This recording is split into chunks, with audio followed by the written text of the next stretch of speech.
Mr. Leader, your party just got through a divisive primary in New York where you saw an incumbent fall. You have another one coming up in Missouri. How would you describe the tension between the moderate members of your party and the progressive members of your party? And is it your responsibility as a leader to support your incumbents that are in these vulnerable primaries? Yes, and that's what I've consistently done.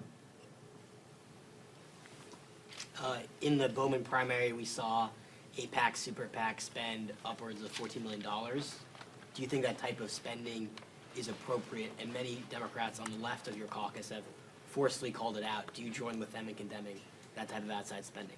I think that pro-Israel groups are going to support pro-Israel members of Congress.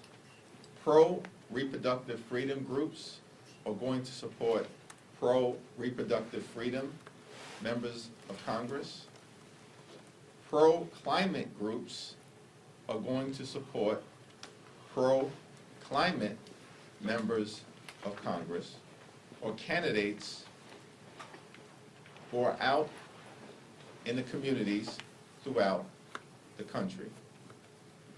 Our view on democracy reform broadly is that we have to do everything possible to protect and strengthen a government of the people, by the people, and for the people, which is why the House Democratic position, shared broadly by progressives, New Dems, and Blue Dogs, is that we have to get the Freedom to Vote Act, which is our signature piece of democracy reform legislation, over the finish line.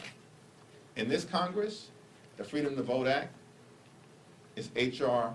11. If we get the gavels back, the Freedom to Vote Act will be H.R. 1. That's our view, shared broadly by the entirety of the House Democratic Caucus, as to how to make sure we have the most accessible, authentic, and available electoral system possible.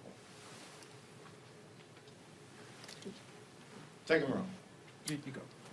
What